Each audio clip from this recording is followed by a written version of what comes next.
বেসনের লাড্ডু যেটা বাজারে কিনতে পাওয়া যায় সেটা বাজার থেকে না কিনে খুব সামান্য উপকরণ দিয়ে বাড়িতে বানিয়ে ফেলো বেসনের লাড্ডু। তো চলো তোমাদের সাথে রেসিপিটা শেয়ার করে ফেলি। প্রথমে দেখো, একটা শুকনো কড়াইতে আমি মেপে 2 কাপের মতন বেসন নিয়েছি। এবার বেসনটাকে হালকা আঁচে একটু ভেজে নেব। একটু কালারটা যখন চেঞ্জ হবে ততক্ষণ পর্যন্ত অপেক্ষা করতে হবে। বেসনটা ভাজার সময় কিন্তু গ্যাসের আঁচটা একটু কমিয়ে ভাজবে, নাহলে কিন্তু বেসনটা পুড়ে যেতে পারে। এদিকে দেখো, অন্যদিকে একটা মিক্সিং বলে আমি 2 কাপ বেসনের জন্য 1.5 কাপ চিনি নিয়েছি এবং তার মধ্যে 2-3টে এলাচ দিয়ে একটা মিহি ডাস্ট বানিয়ে নিয়েছি। এটা কিন্তু আপাতত সাইডেই থাক। এদিকে বেসনটা ভাজতে ভাজতে তার মধ্যে আমি দিয়ে দিয়েছি 2 চামচের মতন ঘি। ঘি ছাড়া কিন্তু এই মিষ্টিটা করা যাবে না, তো ঘিয়ের পরিমাণটা একটু বেশিই লাগে। এবার ঘিয়ের মধ্যে বেশ খানিকক্ষণ ধরে বেসনটাকে আমি ভেজে নেব। বেসনের মধ্যে একটা কাঁচা গন্ধ থাকে, তো সেই কাঁচা গন্ধটা যতক্ষণ না যাবে ততক্ষণ কিন্তু তোমাদের ঘিয়ের মধ্যে বেসনটাকে ভালো মতন ভেজে নিতে হবে। বেসনের গন্ধ থাকলে কিন্তু এই মিষ্টির টেস্টটা ভালো হবে না। এরপরে কিন্তু আমি আরও 5-7 মিনিট এটা রান্না করে নেব। এরপরে দিয়ে দিয়েছিলাম বেশ খানিকটা দুধটা দেওয়ার পরে বেসনের সাথে যাতে দুধটা ভালো মতন মিশে যায় এবং মিশে গেলে একটা ডো তৈরি হয়ে যাবে, তো ততক্ষণ রান্না করে নিতে হবে।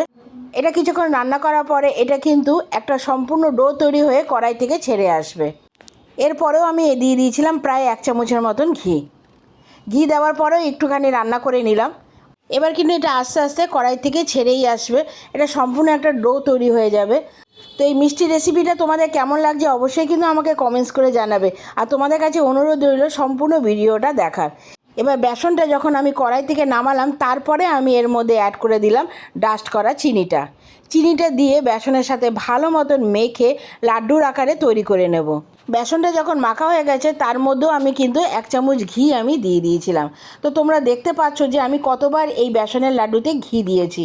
তো ঘিটা দেওয়ার পরেও কিন্তু আমি ভালো মতন একটু মাখিয়ে নিয়ে লাড্ডুর আকারে তৈরি করে নিয়েছিলাম। আর কয়েকটা লাড্ডুকে আমি কাজু বাদামের ডাস্টের মধ্যে কোট করে নিয়েছিলাম। তো 2 রকমের লাড্ডুই কিন্তু খেতে দারুণ হয়েছিল।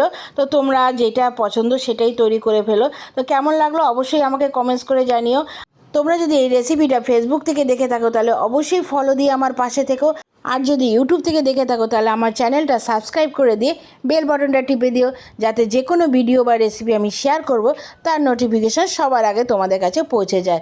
আশা করি এটা প্রত্যেক ভিডিওতে তোমাদের বলতে হবে না, তোমরা নিশ্চয়ই সেটা করে দেবে। তো আসবো নতুন একটা রেসিপি নিয়ে। কেমন লাগলো কমেন্টস করতে কিন্তু তোমরা ভুলে যেও না। আমি কিন্তু তোমাদের কমেন্টসের অপেক্ষায় থাকি। তো নিত্য নতুন রেসিপি পাওয়ার জন্য আমার সঙ্গে থেকো।